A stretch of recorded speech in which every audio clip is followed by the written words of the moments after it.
before I start, I just wanted to make a comment on one of the things you said. The aspect of like the youth versus like OGs like y'all, I feel like y'all are doing a great job. Just, you know what I mean? Like continuing to learn, continuing to grow, because things that you're talking about and we're talking about, I don't think like the generation before us had access to that kind of information, or even that kind of information even existed. So it's kind of like, it's almost radical seeing y'all like, engage with information that's like just being dropped, or like actually like, still being hashed out. Yeah. Man, I appreciate that. And before you start, I'm just going to say our goal, honestly, what me and Mike is trying to do is lift up young brothers and sisters like yourself. So whatever we can do to support you and get out of your way and be resources, we want to be able to do. I appreciate that so much. Yeah, and I just really want to give my quick props to Mike, because he's been doing this for a while. I got into it probably 5 years ago, and it was because of his passion for agriculture and farming. I always wanted to do a garden, but the level of knowledge and resources that he had brought to it, it just took it on another level. And that's what we hope to expand to everybody. That's what the Seeds of Hope program is about, is like you said, to get these children familiar with land and gardening and being connected to the earth, so they don't have to grow up with those stigmas like, oh, slaves were on on the farm. I'm not a slave, I can't do that, just to break those stigmas, So yeah, I really appreciate it. And it's encouraging seeing somebody young like you that's really getting into gardening. It really is. I appreciate that. Thank you. You want to go ahead, take it away, my brother? Sounds great. Are you recording now? Yes, I'm recording. Great. So I'm going to introduce myself. My name is Sofanyas Sibre. I'm a third year studying African American Studies and Media Studies at UC Berkeley. And one of the things that I also do is I work at the Fannie Black Resource Center. And before I get into the garden, I want to talk a little bit about the Black Resource Center, because I feel like it's foundational in what we're doing here today. It was birthed out of resistance after the killing of Oscar Grant. There was an understanding that this was enough, and Berkeley students and students throughout the country kind of felt that sentiment and organized protests. But Berkeley students took it a step further by making demands for what they want out of the university, not as reparations, but also as a point of accommodating almost, because for so long existing as a Black student on this campus had been dwindling after the fall of Prop 207. So with all these in the background and the context, students began protesting, actively doing sit-ins, doing whatever it took to really kind of apply pressure on the administration. And one of the consequences of that work was the Black Resource Center was a physical manifestation of like a space where Black students could be free and could be free to express themselves, really, which is what it came down to. And one of the ways that it actually came was the community garden. It was actually started about 4 or 5 years ago, and there was a drop off because, like most things in college, it really depends on the students. It really depends on what their interests are and what they're aligned with, in order for the actual program to be successful or to actually prove long lasting. So the main people that had a huge role in establishing this was Gia Jones, who really just spearheaded this entire thing and just figured out that we had space for the garden. She saw that we had a need for the garden. We had need for food insecurity. And she said, this is one of the things we need to do. And that was quickly bolstered by folks like Grant and Amaya, and even like organizations like Soho, and just figures that just kind of came in and supported us when they really didn't need to, and kind of donated little pieces along the way that kind of helped our understanding. And similar to myself, I just got started in the agricultural game, I guess.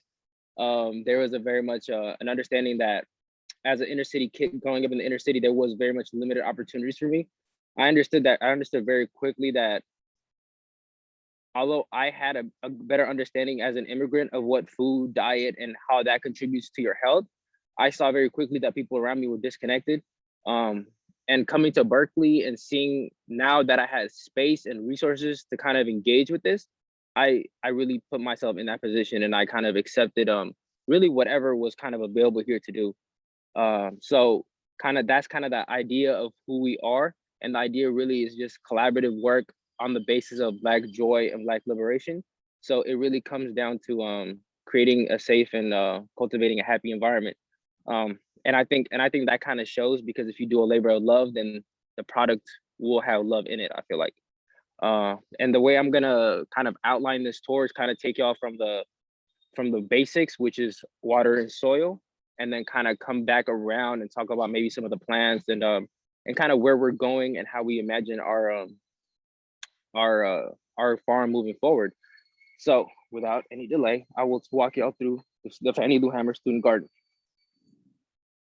It all starts with the irrigation system, and our main system comes from this obviously landlined hose. And there's nothing really too dramatic about our system. I feel like we just kind of follow in a straight path, and we have our connection. We have a connection throughout the entire perimeter. And it all starts with this lead pipe here, or with this plastic pipe here. What's interesting about these pipes is that they're allowed to carry water, and through these pressurized tanks, they're allowed to stabilize the water so that our drip system isn't torn or damaged or any sort of way. And you'll see here that there's a cut in the pipe, and that's so we can apply these rows in order to just make it as efficient as possible. We cut the tape, we cut the band, we have our own separate insulating piece, and then we apply glue on both sides, as well as filler on top of this. So all that really needs to be done is you unscrew this piece, you fill the drip tape here, and then you connect it all together. And this flows throughout the entire student farm. And really, this is just another means of kind of limiting the capacity of folks, just to make sure that there's an ability to actually sustain these gardens while we're not here.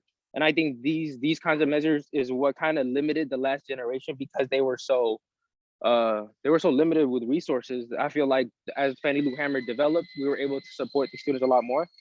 And one of the most ingenious things I feel like was done recently was with a MEA grant and some student collaborators from a seminar, and they actually dug a hole. You'll see here that the pipe goes underground, and they dug a hole all throughout the process.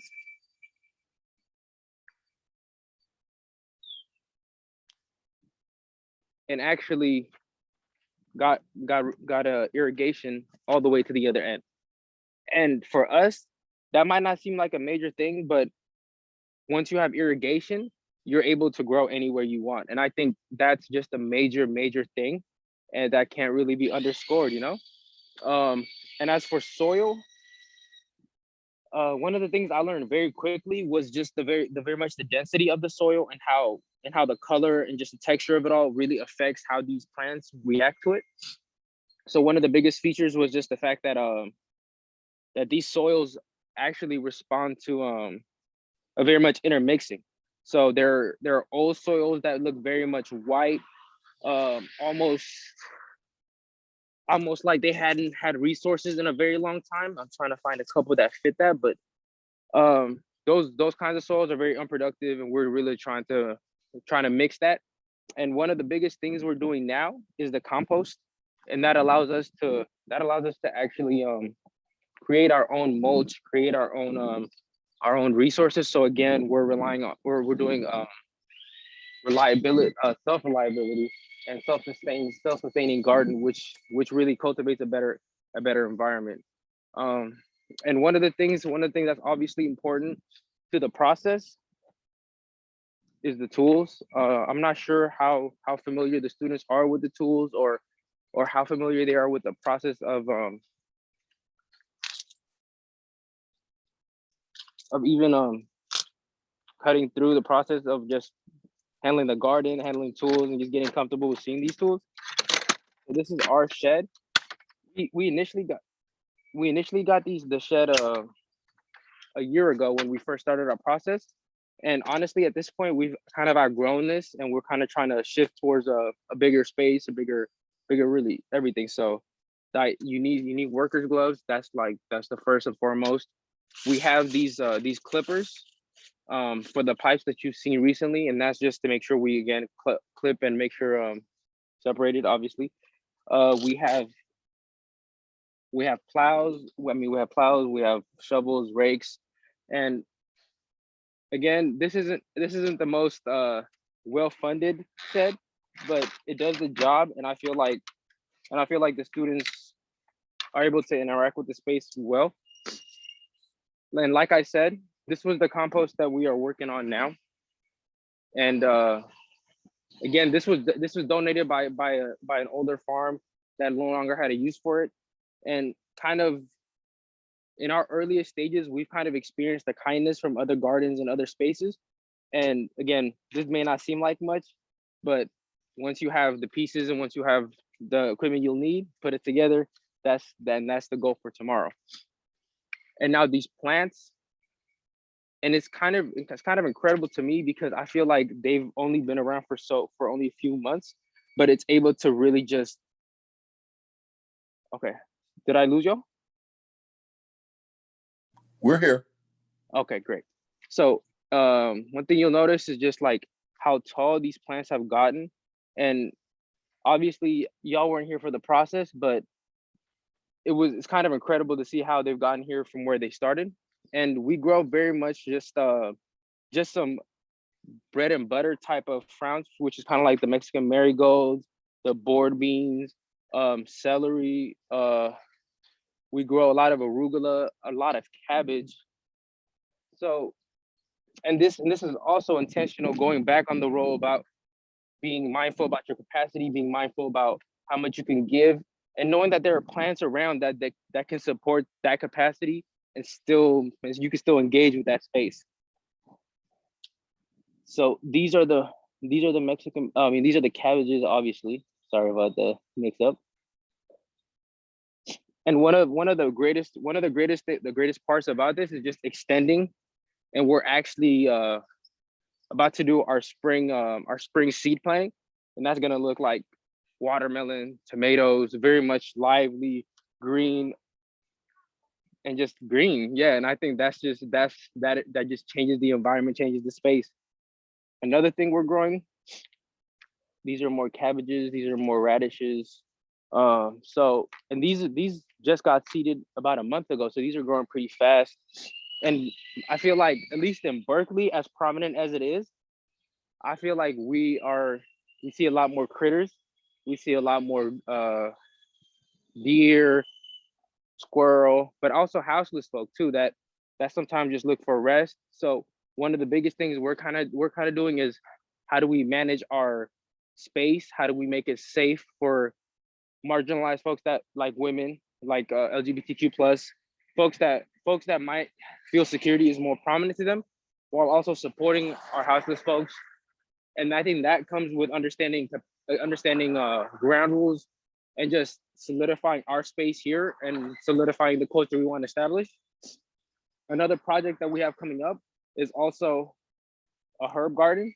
Although we have few herbs growing around the, although we have some few herbs growing around the garden, they're kind of a leftover of the old guard almost, where a lot of the students planted a lot of different great seeds, but again, because there was no because Fannie Lou was so new, because the students were transitioning out, there was no system established to maintain that. So now we have these great plants that we actually transported from throughout the garden and kind of brought them here, because these weren't actually planted here, but they got moved here and they're flourishing here, which is amazing. Sofanyas, I have a couple of questions that are starting to come in. Great. One is about how much time, how many hours a day do you think you put in on the farm during the growing season? Mm. And then the second Okay. question is, what do you do with most of the produce? Okay.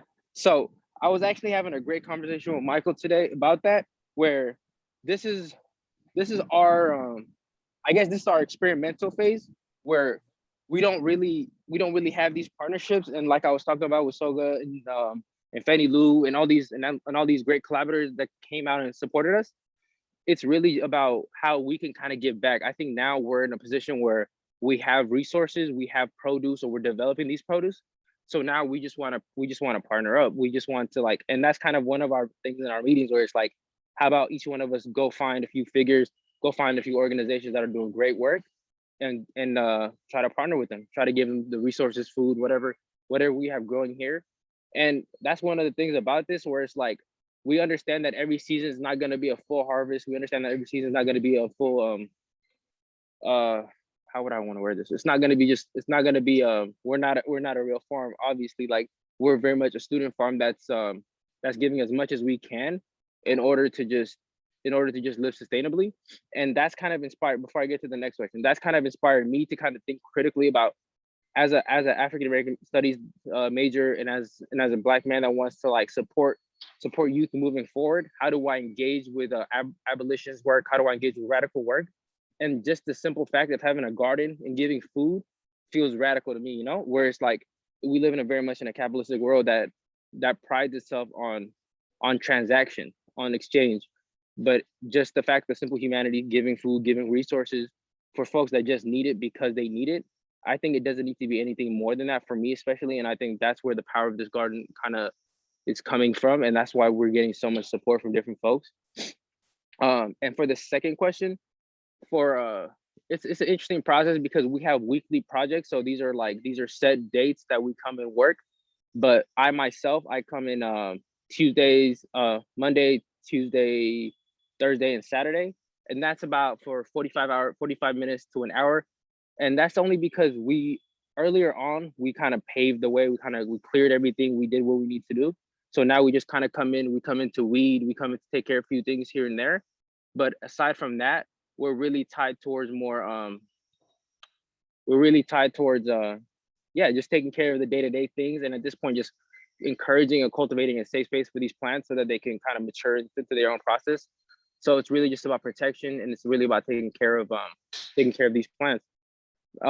And one thing that, again, talking to Pastor Michael before this, was the role of accessibility for marginalized folks, accessibility to the education, accessibility to the food, and accessibility to just humanizing the process of growing food, you know? Because for me, like, even the idea of establishing an irrigation system, that's revolutionary, because now you can have water that can flow from one side of the garden to the completely other side. And it's revolutionary just because I never had access to it, you know? And I think that's the biggest thing. It's like, Black people are not a monolith. People of color, no group are a monolith. So if you give them all of these options, you're gonna have Black farmers, you're gonna have black artists, Black athletes, Black whatever it may be. And I think that's what we want to do for this space. And one of the things we're looking forward to is partnering up with folks to harvest, but also partnering up with folks if they want to come and work. And one of the things Pastor Michael was actually talking about was they have a 8 to 10-year-old program where it's like these young children get to have access to this food, to this process at a young age. And I think that is so fundamental, because then you get to experiment, then you get to see what the food does, and then you get to see what the food does to your body. And I think when you had that kind of like vertically integrated understanding of what your body is and how to treat it, then you see some of these attacks on the marginalized communities when it comes to dietary habits, when it comes to health conditions that already exacerbate economic conditions. I feel like this is the foundation, because once you feed people good food, they start feeling better, they start thinking better, and they start doing better. And I think that's the baseline. Man, that's great. That's great. You keep continuing with your tour, but this is fantastic. And again, folks, as questions come in, please put them in the chat. And another thing we started thinking about was, this was actually an interesting development, where it was like, we're getting so big that now we have to kind of like organize our areas. So we started creating little pathways throughout so that we can just move, obviously, a little bit more freely. But again, like, these were some of the herbs that I was talking about recently. But they're still early in their stages, so it's just more so about developing them out and making sure they're growing well. But yeah, I feel like our garden doesn't get a lot of consistent sunlight, and that's just because of a lot of the new construction that's going around in the Bay, just a lot of the housing projects that kind of continually persist around this area. And I can also show y'all a couple projects that are Black students are working on, and these are for more so like private research projects. And I think this is where an interesting part of interesting intersection between like agriculture and education kind of come into play, where you see these projects are getting funded, where you see these projects are actually getting economically supported, and Black students are not really having access to that, or marginalized students aren't having access to that, because a lot of times these, what you place legitimacy on, what you place power on, is not within Black labor, it's not within indigenous labor. So but these gardening habits, these gardening practices are literally born out of those practices. So there's a little disconnect in that process, and that's really what we're trying to get out in this mode. So what is the name of y'all's organization? We're so we go by a couple names. Our official name is the Fannie African American Student Department, and that's headed by the larger university system. And then we have the Black Resource Center, which is the Fannie Lou Hamer Black Resource Center, and that's one of the manifestations of that. And the Fannie Lou Hamer Black Resource Center does, this is just one of the things we do. We also do programming, we do education, we do food insecurity, and this is one of the ways we kind of try to support that. So that's kind of giving you a little insight on that. But here at Berkeley, there's so many organizations working on food insecurity, and the agricultural community is here so large. But one of the biggest things, like Berkeley and like anywhere else, really, you kind of have to go out and get it yourself. And I feel like that's the biggest hardship, where it's if you've never had the tools, if you've never had the social capital to really interact with people on this level, it's hard to put yourself out there. It's hard to be vulnerable in those spaces, because you don't feel like you're allowed to be, almost, you know. Sofanyas, for folks who may not know, can you share a little bit about the legacy of Fannie Lou Hamer, why it's the Fannie Lou Hamer Resource Center, and just her role? Absolutely. Oh yeah, no, she's amazing. So she is a southern organizer. She brought folks to the polling stations, and she really just advocated for she's one of the many black women that carried the civil rights movement. And one of like the most amazing sayings, and I'm gonna butcher this, but it's pretty much like, you're either gonna give me my liberation, or it's pretty much, I'm sick of, like, you froze up, bro. by any means. Oh, I'm apologize. Is that better? Yeah. Okay. So that quote you were saying that she said, because I think that's important that people hear that quote. I'm sick and tired of what? I'm sick and tired of being sick and tired. All right. And I think it's so powerful, because she's showing the world that through her action, but also through her mannerisms, it was never about respectability politics. It was never about showing the world that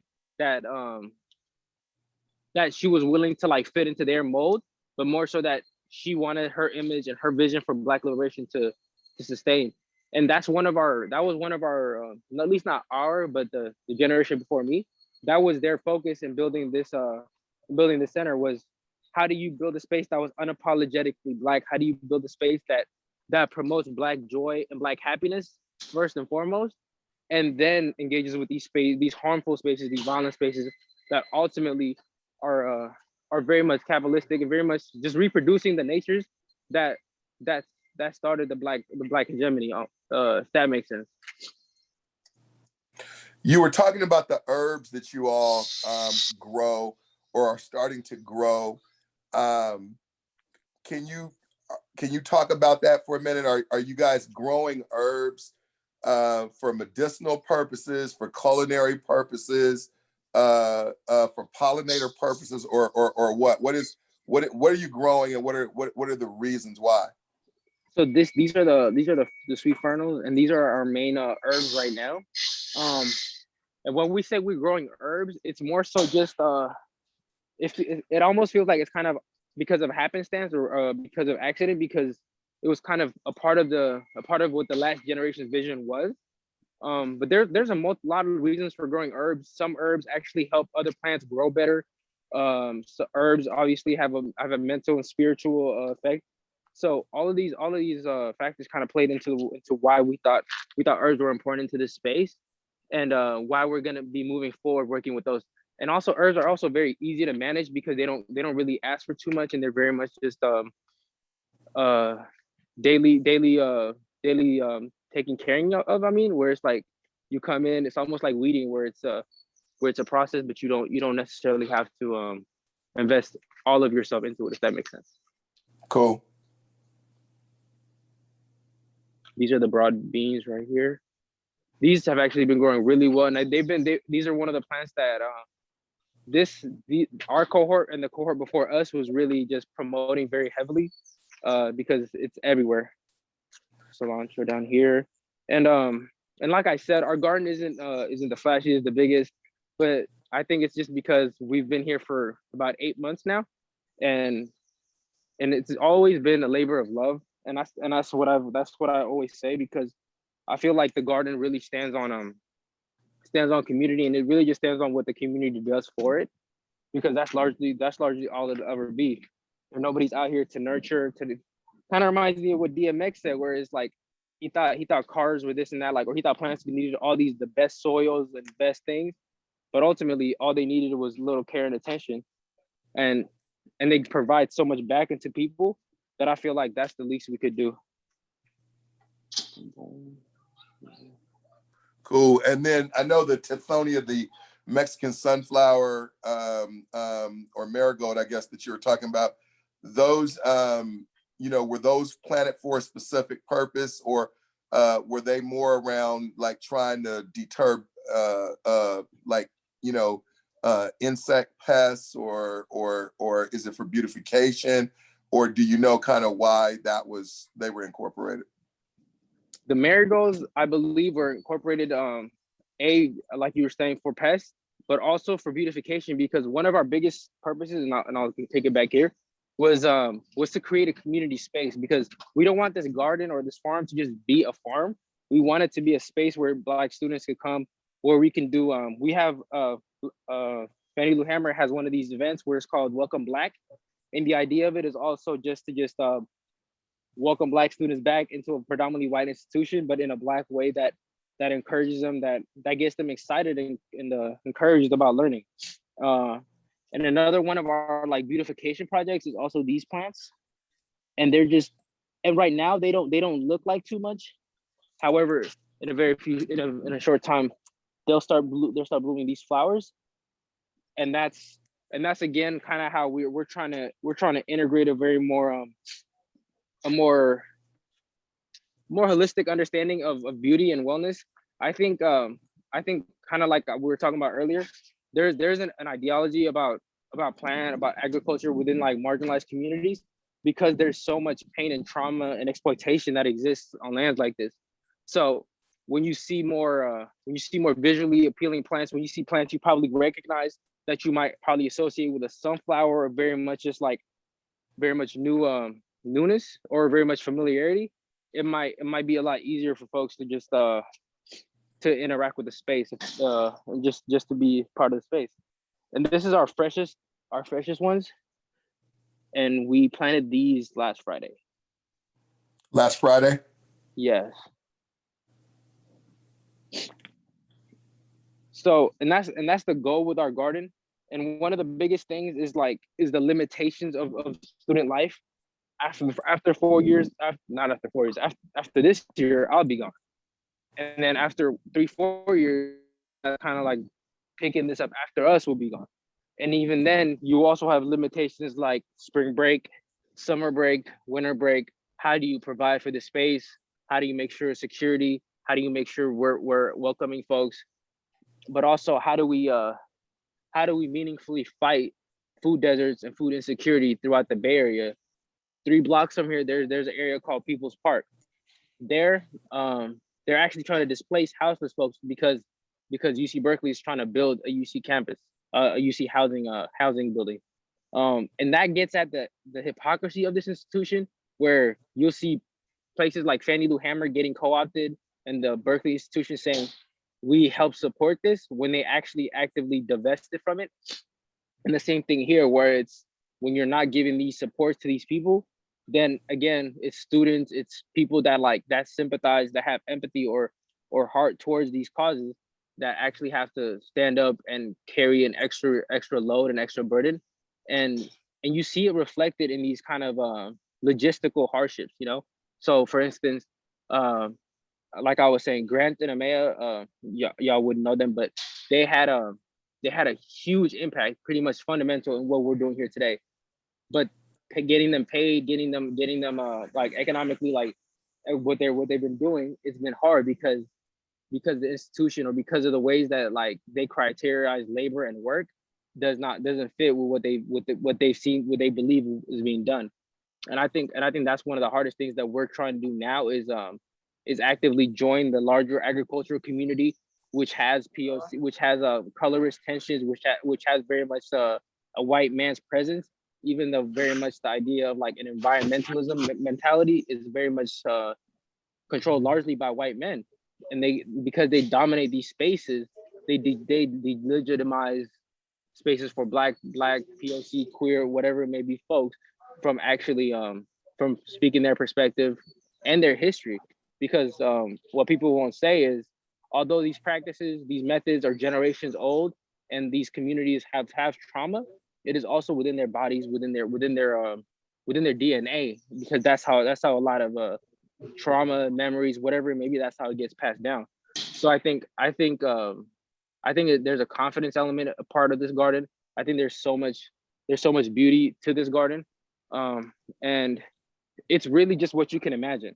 And I think that's the beautiful part about it, and it fosters creativity, it fosters growth, and I think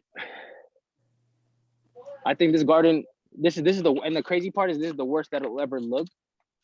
And I think that's the biggest motivator, that's the biggest sign of optimism, where we don't necessarily have to be limited by the realities of today, because we can just plan for tomorrow.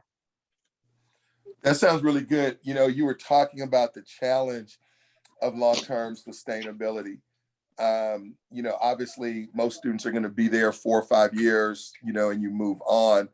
I guess one of the questions is, how do you work? You know, you were talking about Grant and Amaya and others. How do you all work within, you know, the Black Resource Center, but also, you know, making those connections to the wider community, you know, so that a project like this, a student-driven garden farm like this, flourishes and thrives, and it's sustainable over time.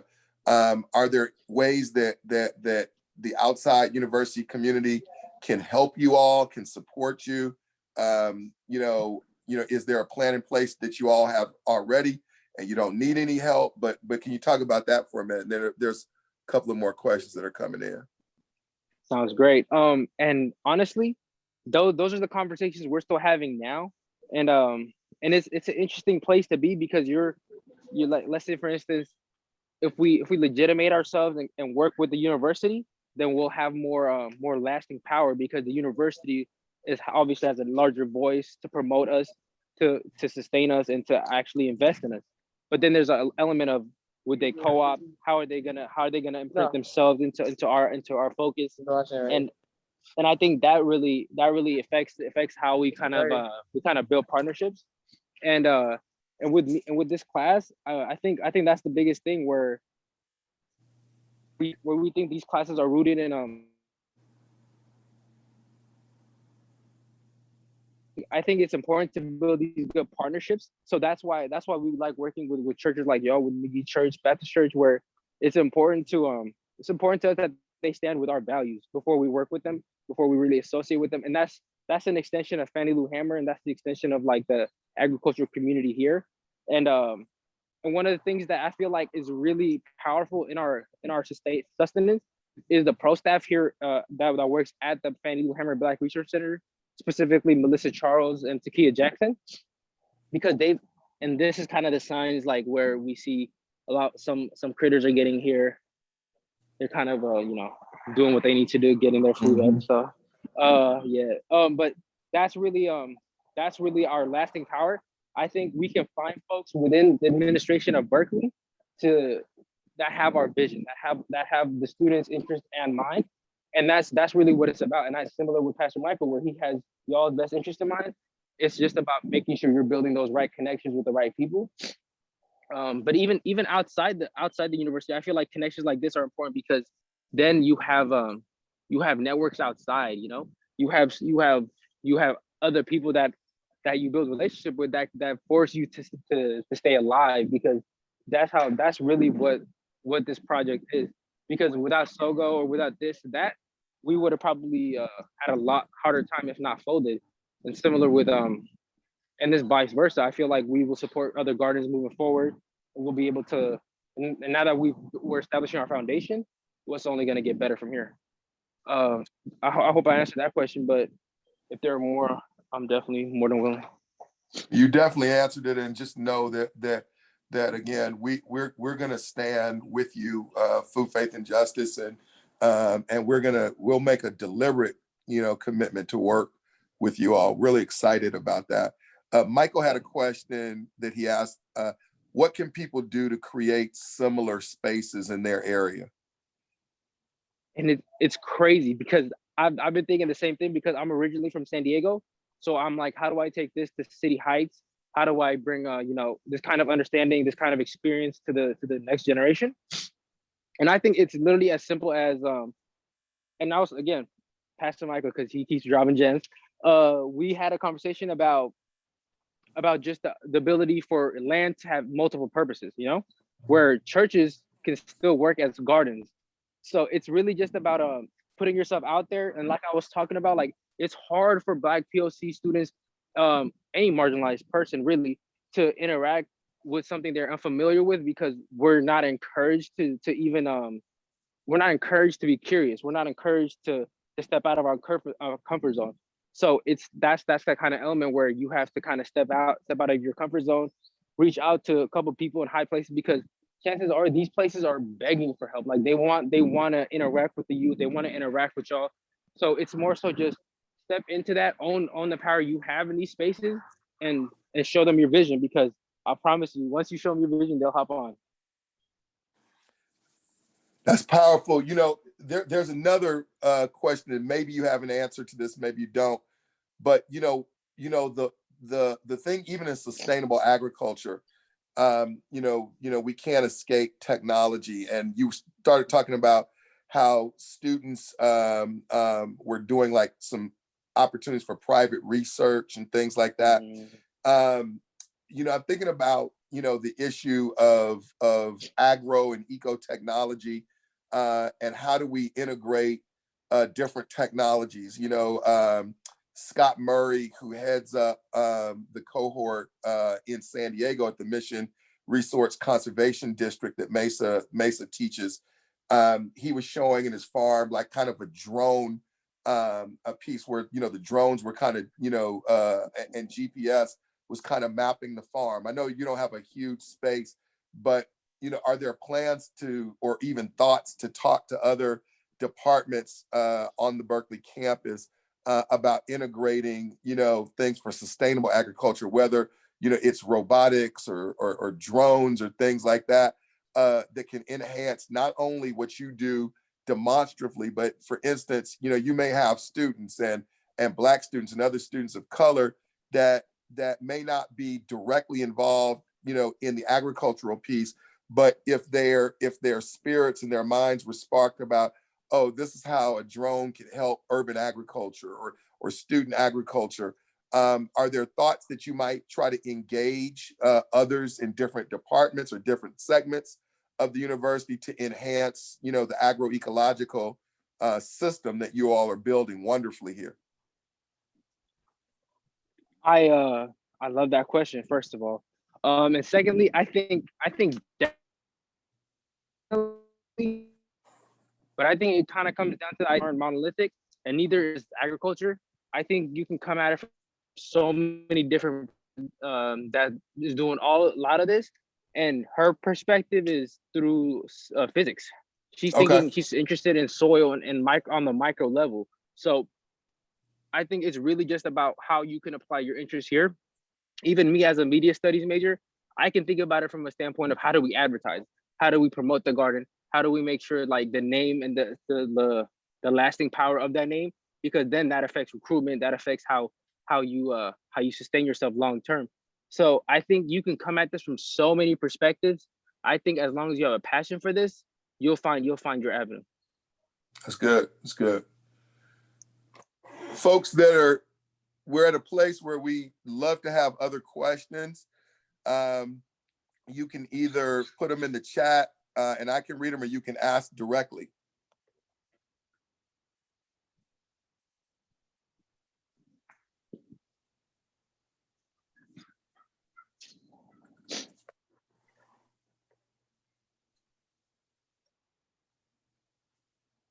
Any questions folks have?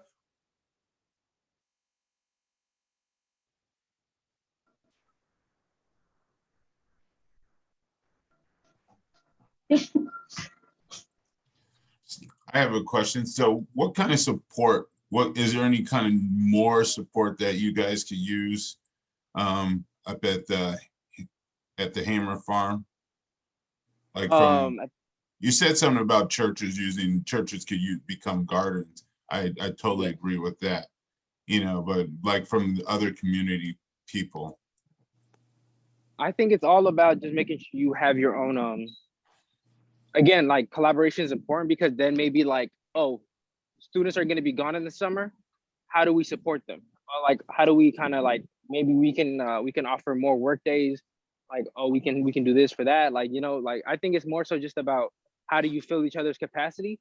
And I think that's the most powerful thing about collaboration, because it's like, let's say for instance, Grant or Maya couldn't make it today, so I could fill in, and vice versa. I think it's about just having people in those places where you feel comfortable in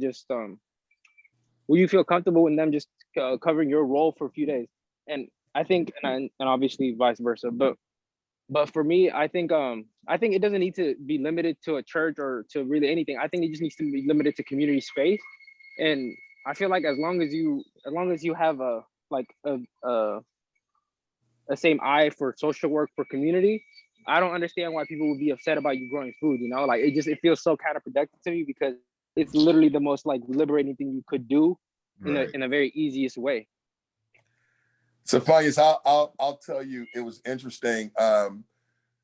Years ago when I was in divinity school, and the divinity school is right across the street from People's Park, and I had a proposal to convert a portion of the school where there was nothing really going on to a garden. And while the dean was very supportive, the president at the time and several trustee members said, no, you can't do that, because if you make edible grounds here, the folks from People's Park are going to be coming across the street and eating the food and sleeping. And I'm like, number one, they already sleep on campus. Yes, yeah. They already sleep on campus. And number two, what is the problem with them eating the food? And so I think that, one of the things about institutions is we have to be willing to challenge those systems and structures for folks to think differently, about how, we think about food sovereignty and food justice. No, and I 1000% agree, because I feel like a lot of times food sovereignty or even food justice isn't even considered, because you can't consider something you already have, Right. And I think that's crazy. I think that's crazy to assume that you're gonna have people like at least very much privileged to consider your emotions, your hardships when. Oh.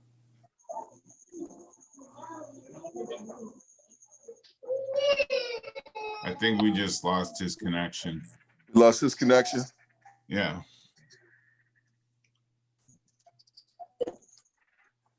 Let me text him and see if he can reconnect.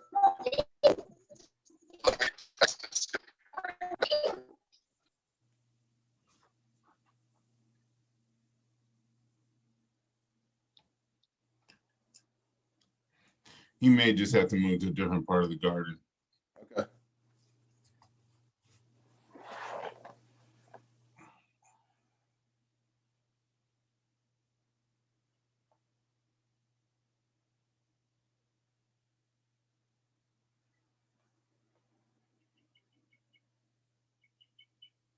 texting him now, just telling him that.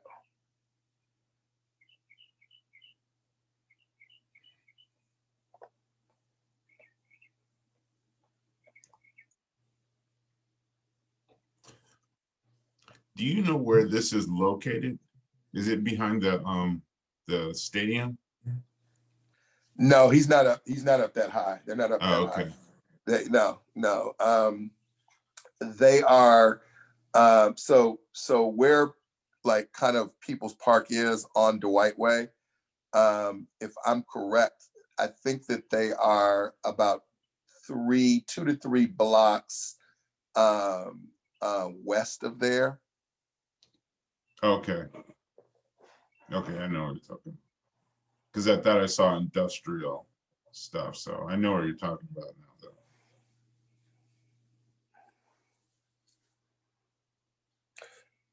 As we're trying to get him back on, if people have other questions or comments that he can help with, definitely continue to put those in the chat because we want to make sure that if you do have questions, he's answering or speaking to what your thoughts are.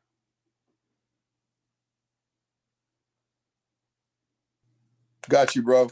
No, sorry about that. I had to bowl No back. problem. No problem. There was a question that Michael had, and I think you kind of talked about this at the beginning, but you might want to talk about it a little bit more.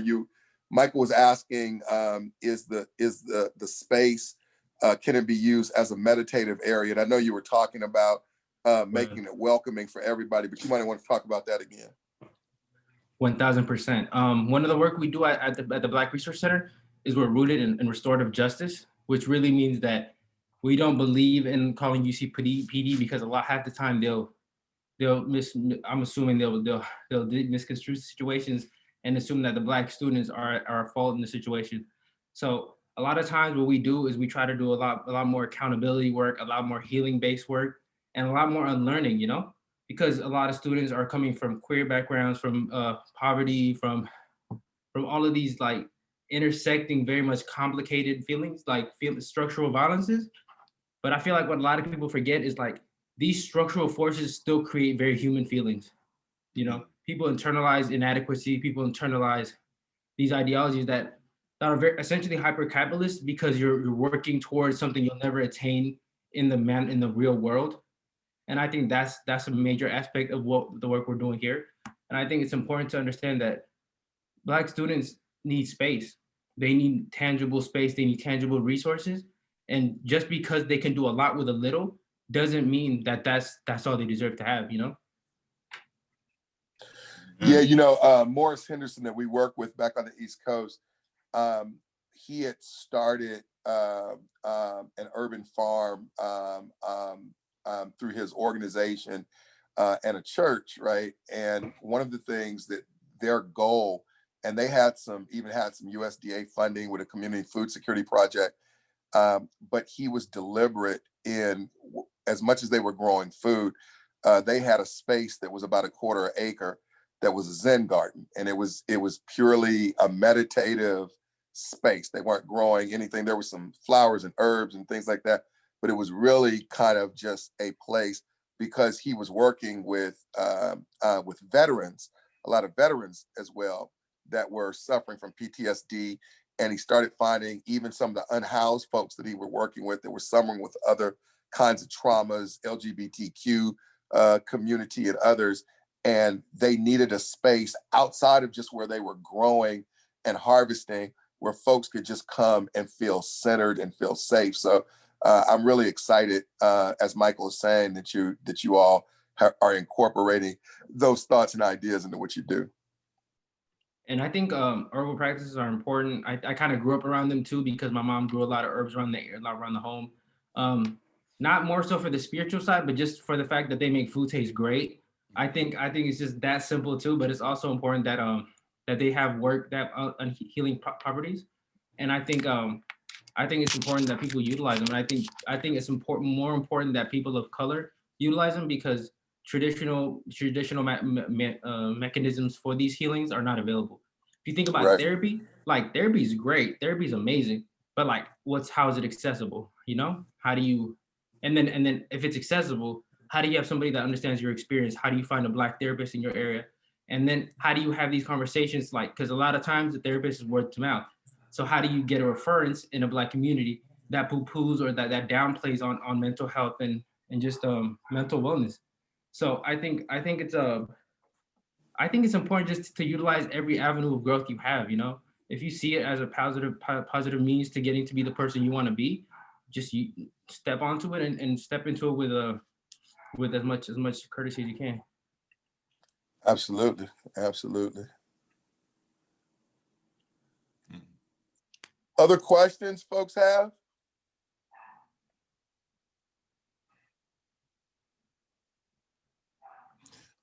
What do you guys do to make sure that this does keep getting transferred from the next student population? That's a great question. And honestly, it kind of happened biologically. I mean, naturally. I think it was I keep bringing like folks you don't know these faces into these spaces, but Amaya is a freshman, so naturally it feels important that she's in the space and that she's like on top of all of the work that she's doing. The fact that she's a freshman and she's able to contribute into these spaces means that she's able to influence her year, you know, because I feel like every year is kind of like encapsulated because they have their own process, their own little rat race they're trying to get through. So I feel like she's able to actually interact with folks her year, have influence and actually have outreach ability. So I think it's about having as many diverse people in diverse spaces. So kind of going back to the point about using robotics, using science, STEM into these spaces. If you have more STEM students, then that means more STEM students will influence one another to come into these spaces. So I think it's about getting into these rooms and offering agriculture as an avenue for whatever they're looking for. And just on the bare minimum of being a Berkeley student, you know you need to de-stress. You know you need to have some place to bring those emotions, to bring that anxiety, that the expectations of what it comes to being whatever student you want to become or whatever expectations folks have of you. I think it's important to come into these spaces because literally what you do is what you see, you know, like the work you put in is what's going to come out. And I think it simplifies the process for a lot of people. I think people get caught up on the things they can't control, the what ifs, the and buts, but I think the garden is literally, it is, you know, you do it and it comes out. It's formulaic, it's very simple. So I think it has like those elements of STEM, those very much like solid properties that I think kind of bring people a sense of peace because you know what's gonna come if you do X, Y, and Z. What about, can you talk about for a couple of minutes just about your interactions, and you've kind of mentioned the other student-led or student-driven gardens on campus, but can you just talk about that for a minute and what some of the others are and how you guys relate or interact? For me, I'm very much learn with experience, get my hands dirty, like, so how can I learn from y'all kind of person? So SOGA has various open hours during COVID, obviously. So it was spaced, socially distanced, but it was a chance to see what these spaces were doing and how they kind of just how enriched they were, you know. And similar to us, they kind of go through these ebbs and flows where there's high student interest, there's very much engagement, then they fall off because it's about word of mouth, it's about where it's at, you know. A lot of it is about like socializing because students love to socialize in these spaces, and that's another aspect of this. So now like places like Sogo are like getting boosted. There's even more financial support recently, and that's one of the things that we're working towards is like how to ethically divide that money and divide the resources. But ultimately, it's as long as we remain collaborative, those resources are just kind of being interchanged and flowing between one and the other. But I think those gardens are important. I think those gardens were here before us. Because of that, they were able to support us and kind of like mentor us in our process because in experience we were very young, but I feel like in eagerness and in the need to like to actually want to get the project off its ground, it's very high.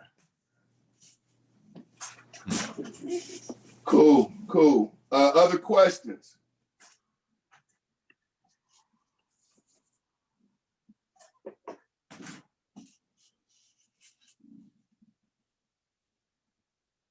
What No was other questions? Go ahead, what was please. space being used for before you guys implemented the garden? I'm not sure if you said that in the beginning or not.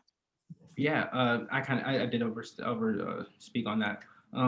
We had, so the art kind of goes, even the location of the garden, it's in the annex. So they're kind of trying to like put the black community physical space in the kind of like in the shadows almost. So it always kind of had that sentiment, just to preface that. But we also like, once we started the Black Resource Center, the garden was pretty much the next thing because students would believe that intersectional approach was important and access to food security was the main step.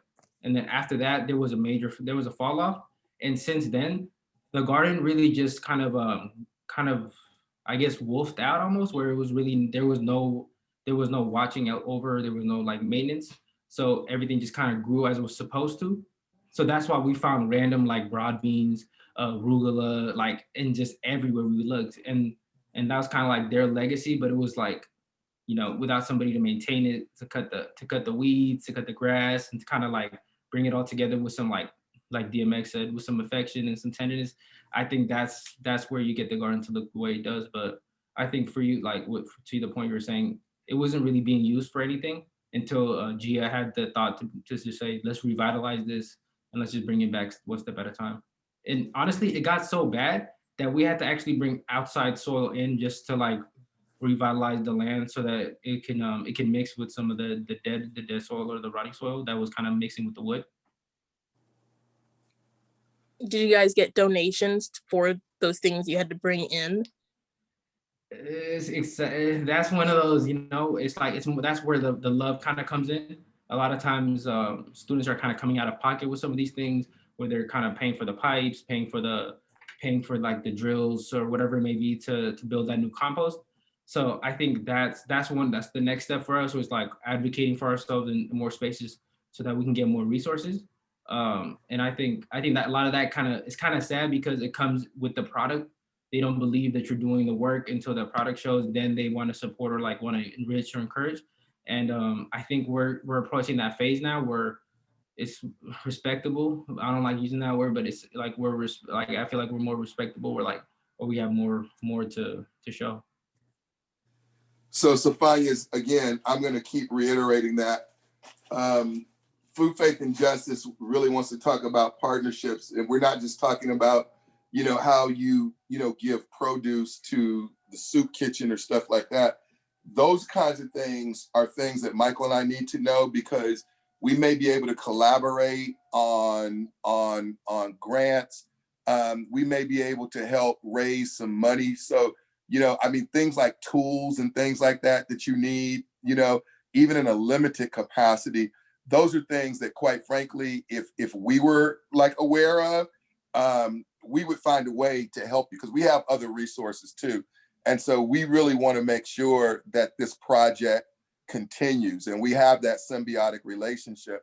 So, you know, Michael and I'll set up some times for you and Amaya and others, you know, we can talk about what we can do to get you some of that stuff. I mean, you know, like you need drills and and shovels and trolls and stuff like that, you know, for your student participants. We should be able to help you, you know, access a lot of that stuff.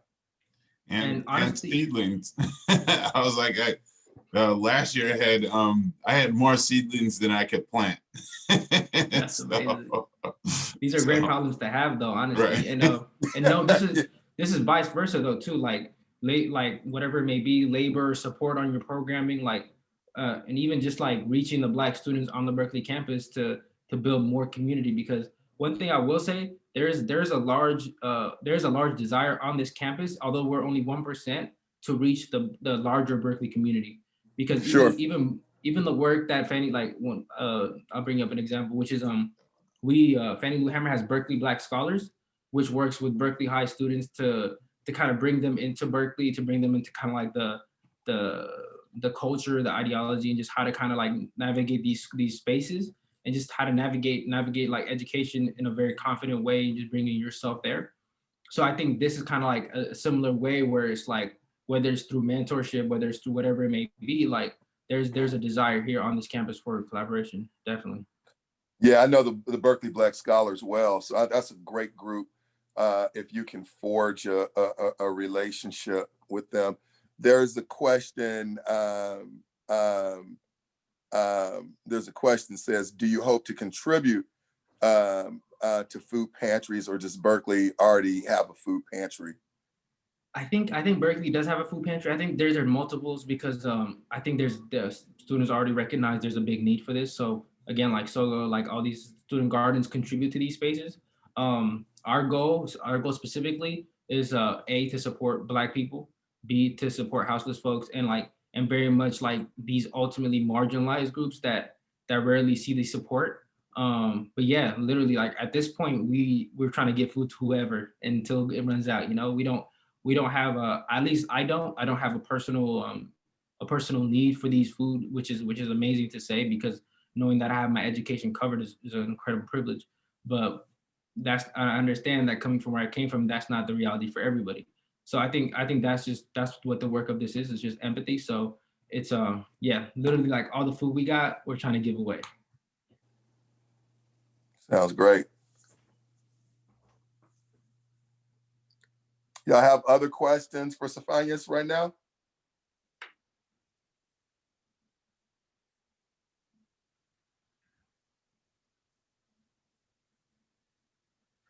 I just want to say I'm jealous of the irrigation system, because I saw what you're using, and the main part looks like it could last indefinitely. And I know the hoses that you're using at least got a 5-year lifespan, which is very important to a garden, you know, because otherwise you end up paying a lot of money for redoing the irrigation. If you use some of the stuff you could get off the shelf at like Home Depot and stuff like that, it's like you gotta find those materials. But that's the incredible part about this, because like the first step was like our educational process came from SOGO and the folks from there. So even us kind of like not knowing how to really navigate that, it was just the fact that Grant reached out to SOGO and like, how do we do this, and this? They came back with like encouragement, this is how you do it. Even folks stopped by to help us out, you know, like, and even for me, I learned how to do that irrigation system in like 2 months ago. You know, that was the first time I actually got my hands dirty with the process. And now it's so simple, because you just got your hand dirty, you know the steps, you cut the tape, you apply glue on both sides, you know, it's still in your head. And I think that's the power, you know, like that's the power of knowledge, because you can drop me anywhere. If you give me some seeds, if you give me some water, I'll figure it out. Right. I think that's kind of incredible. Like, and like the fact that I have that kind of like ability and that kind of tool now is something I never thought I'd be able to say. Absolutely. I have a question. Mm-hmm. I'm wondering how we can keep up with the work you all are doing. Do you have a social media presence, YouTube? So I'd love to just stay in touch and just continue learning about the work there. We do have a social media, and I will put it on the group chat. And thank you for asking. Well, that's one of the things actually we're trying to work through now. It's and that's kind of where the institution kind of comes into play too, because then it's like, can we put our name in something outside of the institution? Like, let's say for instance, you make a website, you can't use official Berkeley names, you can't use official Berkeley like affiliated images and all that. So then that's when you kind of get into murky waters. And I think that's why I kind of harp back on that, like versus like institution kind of co-opting you a little bit, where you feel like you can't really you can't go fully with the mission, but it's kind of crazy because they're not fully supporting that either. So it's kind of like they're hindering you on both levels. Yeah. And that's it's a little frustrating, but I think that's why we kind of just rely on community, and we don't really, I think that's kind of our tendency not to even look at these institutions. Yeah, one of our commitments, whatever your social media presence is, Michael and I can put like a link on our website to it. So, you know, folks can, that are visiting us can go right to you and find you as well, whatever we can do to lift you up and support, you know, your effort. That means the world, honestly. And just know that that's mutual, because whatever flyers, whatever content y'all have, and I'll send the email too, so that you can send it through there, and then I can just whatever, if it's sending it out through our social media, sending it out in our newsletters. So Cool. So if it's folks that want to, even if it's not the garden and you want to help or you want to interact with other things, if you're interested in Black Berkeley scholars, but you don't go to Berkeley High, like just reach out and really we'll try to see what we can do, because honestly, like nothing in our system, nothing in our program is rooted in hierarchy or like these very much defined things. We understand that everybody has their own situations, circumstances, and we work with people. Excellent. That's excellent, man. So that is, I was wondering about that. So there's no hierarchy on, like, there's no lead gardener or anybody telling people what to grow. So how does that work in that space? It's we show up and somebody has a thought like, oh, today, what if we do the irrigation here? Today, what if we dig the ditch and like mix the old soil with the new soil? And it's just like, let's go do it. And I think that's kind of where the love comes from. I think when you have these very much individualistic aspirations, when you have like ambitions or this and that, and you want to put your name to the resume, and don't get me wrong, there's a lot of that here. There's a lot of that here where you come here just to do the resume stuff. But when you come here just to enrich your experience, when you come here for me personally, like I was a sports kid growing up. So I love the idea of like, oh, I can bring myself to a collective and then we can come and do something bigger than any of us. Like that alone was just amazing. So the garden is just another avenue of that, where it's like, I feel so much like I will go, like I'll have a 4 or 5 hour Zoom day, but I'll still go to the garden because I'm like, it literally wakes me up. It literally gets me out of like the fog of like Zoom or whatever it may be. So I'm like and you can't, you know what I mean? You can't reject something that has that much of a positive impact on your life. So it's just kind of leaning into whatever makes you feel more whole. Right. Oh, that's great. So the core people, just like you said before, have a core value that that they just perpetuate. Okay, that's and it's the same thing with Fannie too, where the pro staff, although they are there, like they're really just there to kind of put our names in those spaces, and not to say that's all they're there for, but obviously like these complicated meetings, very much like they deal with the PWI so that we can just deal with the Black community and like work here like and kind of simplify our job. But they don't enforce their image, like they're just really trying to like bring our image to life. And the same thing with and that kind of scene there at in the Fannie Garden or farm.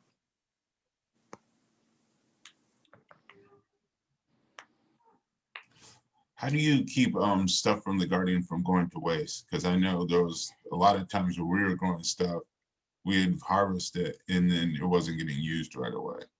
And some stuff had to get used within a couple of days after you harvest it, See, that's where y'all come in, but that's why we're trying to do this now, because like we were having these conversations about we need to find distribution now, or we need to like just make these open these conversations up now, because we can't make those decisions once we get there. And I think that's another aspect. Agriculture, you got to plan ahead a little bit.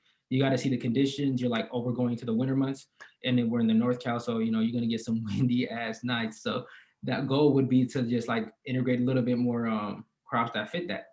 Same thing with the harvest, where it's like we're a young farm that doesn't really know too many people, so we're either going to lean on all the people we know now and kind of like ask them to kind of help facilitate these the movements a little bit more, or we're going to step out. We're going to make important connections like this one, and then just go from there and seeing how we can give to them, they can give back, and everything else. What about growing culturally appropriate foods? I know that that's a big deal when we think about, different segments. And I agree with you, the Black community is not a monolith. No community is a monolith. But we do know that there are some culturally appropriate foods, whether we're talking about Black and indigenous communities, Latinx communities, the AAPI community. And I know of urban farmers in areas throughout the Bay Area, and even in SoCal, that have talked to me about how they started, urban gardens, urban farms, and they were trying to engage the community, but they weren't growing the foods that were familiar to the community. How is that intersected with you all's thinking, the thinking of inclusivity, of diversity, and making that space accessible? In all honesty, I feel like we haven't gone to that step yet. So the fact that you're telling me about this and like kind of like foreshadowing it almost is kind of helpful because and it makes sense honestly because people like what they like. People like what appeals to their eyes more or what they kind of have like obviously a cultural backing towards. And you know, and that's definitely true. But I think one of the biggest things about the garden we're doing now at least I think we're just trying to grow some food. I think for at least for right now, I think it's just that simple. It's just about using the land and making the best out of it. I think the next step will be more so towards that. And honestly, like I'm most excited about that next step because those next steps comes more conversations. I think that's when we'll have enough consistent folks that come out to the point where it'd be like, oh, but what like you'll feel confident enough to present that idea, and I think that confidence comes through the work, or at least that's my perspective on that. And when you have that like quality of work or and you build that confidence, then you can be like, oh, what if we're looking, I come from this background, we're used to this, and I think more folks are like this. And it's like, yeah, and I think that kind of comes back to the no hierarchy thing where I'm willing to grow whatever, like we can get the seed right now. And that's all it has to ever be. That's good. That's good. On that note, you mentioned land and you're just trying to work with the land right now. You also said a few minutes ago how the Black Resource Center and Fannie Lou Hamer have kind of been pushed to the shadows by the university's kind of hierarchy, and how you all emerge in the spirit of that emergence and what that means for your own resistance and self-determination. There is a quote by Fannie Lou Hamer that I'm going to share that you probably heard, but I want to get your thoughts on that, how it relates to your work and her legacy.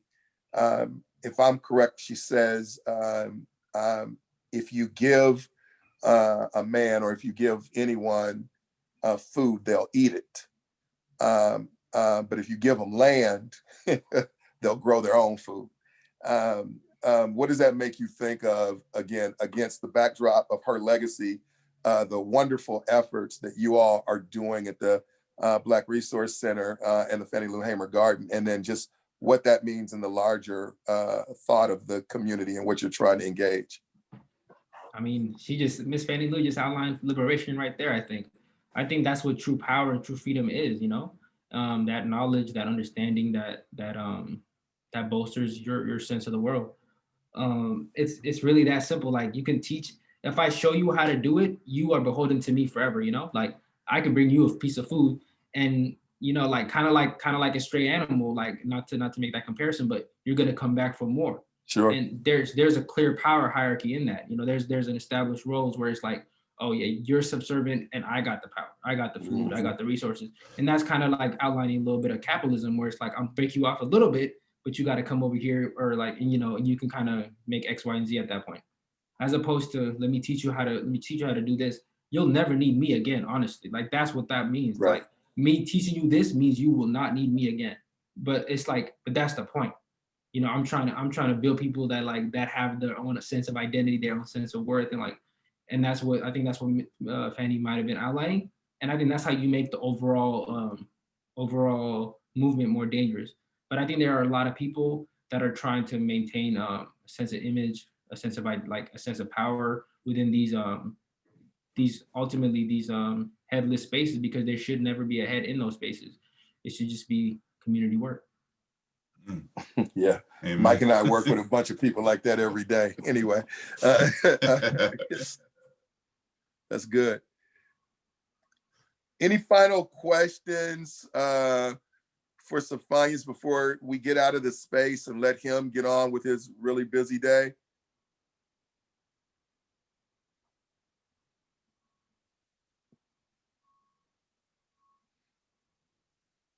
Going once, going twice. All right, I want to just ask you all to thank this young brother. He actually did this for us over the past week, a last minute thing. He did a fantastic job. You know, and not only is he knowledgeable, but he's passionate. And again, my brother, I'm so excited about possibilities. And Mike and I, Food, Faith, and Justice, we'll be reaching back to you, trying to connect with you next week, and then we'll see how we go forward. But I know on behalf of the MESA, AFAP group, and Food, Faith, and Justice in particular, and all of our cohorts at Cal State University of Northridge and Mission Resource Conservation District, man, we really thank you for your time and celebrate you all and all your partners in the work that you do. Again, man, I can't thank you enough for jumping into this the last minute. You did such a fantastic job, and I know Mike and I are really excited to connect with you soon. So whatever last words you have, and we will see us out of the space. Okay. Before I start, thank you, Mike. Thank you, Michael, like for all the encouragement, all the great communication y'all gave me in the background. Because even though it was last minute, it felt so organized. It felt, felt organic, and it felt very, very real. To the audience, thank y'all for listening. These were great questions. These are questions I think about all the time, honestly, and even I feel like that's the role of being intentional, where you kind of have to doubt yourself throughout the process and make sure you're holding yourself accountable. And I feel like these are all questions that you kind of have to think about every day, and you think, because these are the meaningful questions. And I'm just so grateful to be in this space to talk about gardening, because I've never really done that before. So it's kind of an amazing opportunity. Even just to sit in space with y'all in the future, update y'all about the garden, anything else like that, that'd be amazing too. Excellent. Yes. All right. Go ahead, Mike. I say definitely join us on, on Earth Day on the 22nd if you have the time.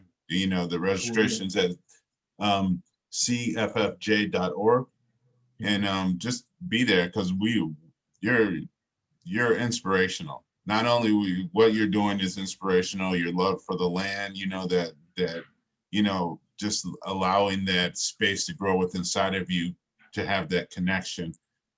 It's definitely something other people need to see, because you're an example. They look at me and Mike and they're like, them old guys, yeah, that's what they do. But no, and I'm inspired because careful. I think it's important to create these spaces. I feel like it's one thing to have an inspirational feeling or to have an idea, but without a space to cultivate it, it means nothing ultimately. And without people that care about it and that really want to see it, I don't think it really means anything. I think we should make him a deacon. man. I mean, he needs to be running the church for us anyway, but that's the whole thing, whole nother deal. But no, man, you are great. And we will be in touch with you all real soon. And again, for all the students that joined, just thank you for coming into this space with Sofanyas and into this space with us. And we look forward to seeing y'all in the next farm tour. And Sofanya will be checking in with you over the next week. Appreciate that. Thank y'all for your time. Thank you, man. Everybody have a great day.